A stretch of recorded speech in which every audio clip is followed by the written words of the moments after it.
In this video, I would like to compare between fundamental rights and directive principles, a comparison and contrast.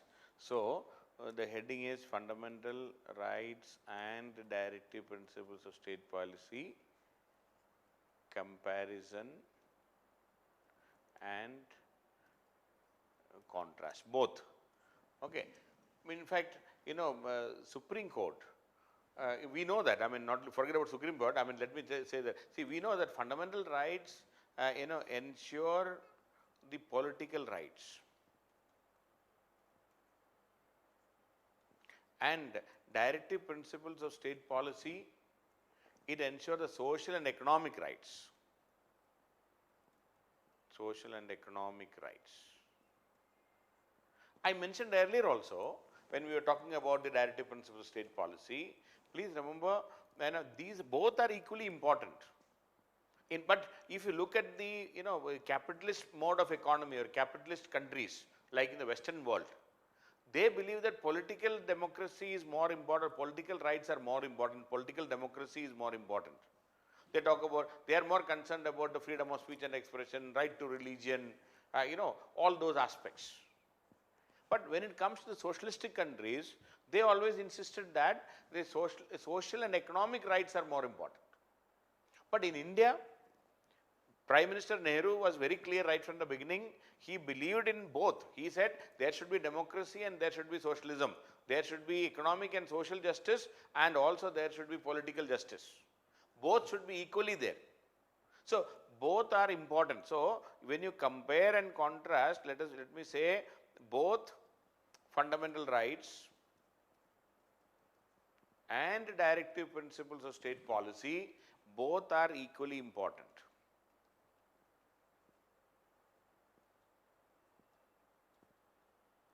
Because we believed in democratic socialism. We wanted economic and social justice as equal as the political justice. Okay, we never wanted economic and social justice to be inferior to the political justice. We were very, very clear right from the beginning. That is why Indian system is unique. And Nehru was the only leader of his time to be a democrat and then who believed in the socialistic principles. So that is why we have fundamental rights, we have directive principles. But of course there are differences. So coming to fundamental rights, please remember, and directive principles of state policy, if you compare, first of all, part 3, whereas directive principles are part 4 of the Constitution. Fundamental rights are from 12 to 35 articles, whereas directive principles are from 36 to 51. Fundamental rights are justiciable, meaning you can go to the Supreme Court, you can approach the Supreme Court directly. Article 32 is there. You can approach the Supreme Court directly for the implementation of the fundamental rights, justiciable for its implementation. We can, we can approach the Supreme Court directly. We can approach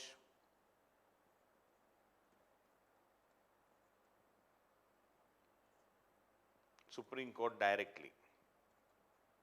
Whereas directive principles are non-justiciable. Please remember, directive principles of state policy are non-justiciable. These are only directives in the governance of the country. Directives in the governance. It is, you cannot approach the court directly. So one big difference. So part 3, part 4, second articles, and third, it is justiciable for the implementation in the fundamental rights, but that is not the case with the directive principles. And fundamental rights are guaranteed by the Constitution. Article 32 is provided if there is a fundamental rights are guaranteed by the Constitution. And fundamental rights can be implemented through writs under Article 32, and also Article 226 of the Indian Constitution. Article 226 deals with the writ power of the High Court. It is guaranteed, whereas in the directive principles, no such guarantee. It is important, political and social and economic justice is important, but no such guarantee. And fundamental rights protect the individual. It is against the state. Fundamental rights are enforceable against the state. Fundamental rights are enforceable against the state.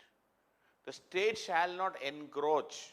So, and it is, fundamental rights are asking the state, or other fundamental rights limit the powers of the state.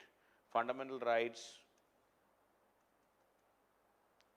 limit the powers of the state.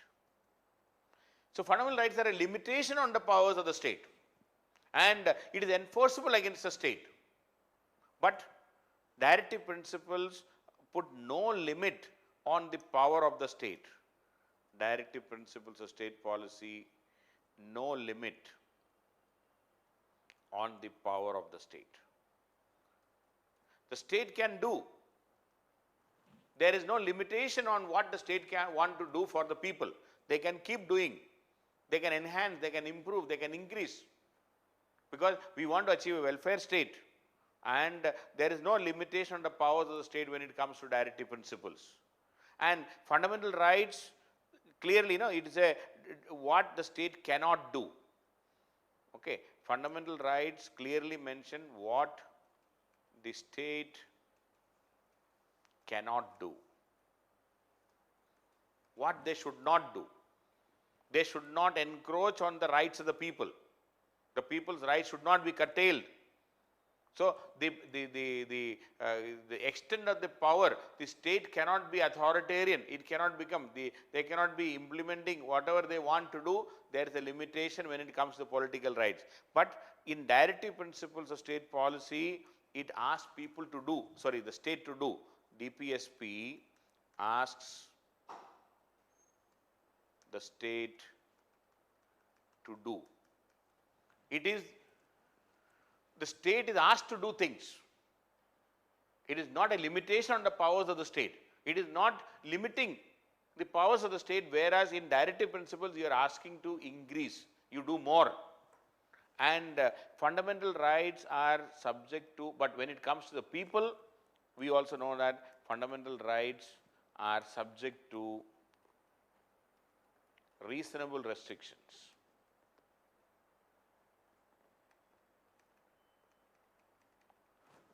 It's political right, they are subject to reasonable restrictions by the parliament. It can be subject to reasonable restrictions, and parliament can implement that. Parliament can impose reasonable restrictions.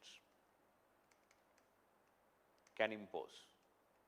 But directive principles, yes, it is, there can be restrictions because of the economic angle involved in it. Many a times, directive principles are not implemented, not because of reasonable restriction, but it involves money.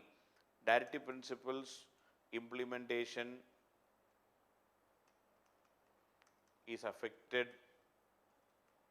by the economy. The financial space the state enjoys. If the state has no money, nothing can be done. So, directive principles cannot be enforced by any court.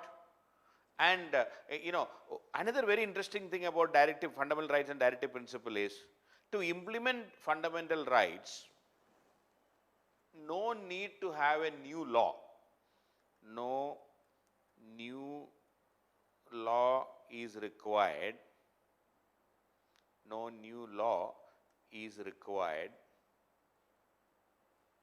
to implement fundamental rights. Most of the fundamental rights we can implement directly, like right to equality, right against exploitation is very, or rather, right to freedom of religion. No need to implement, but in directive principles, to implement the directive principles, a new law is to be passed. For directive principles of state policy, in most cases, a new law is to be passed by the parliament.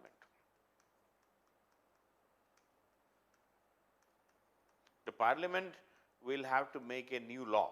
Then only the directive principle can be implemented. And fundamental rights are negative obligation of the state.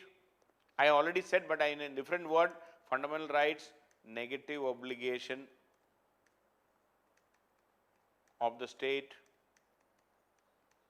Fundamental directive principles of state policy, positive obligation.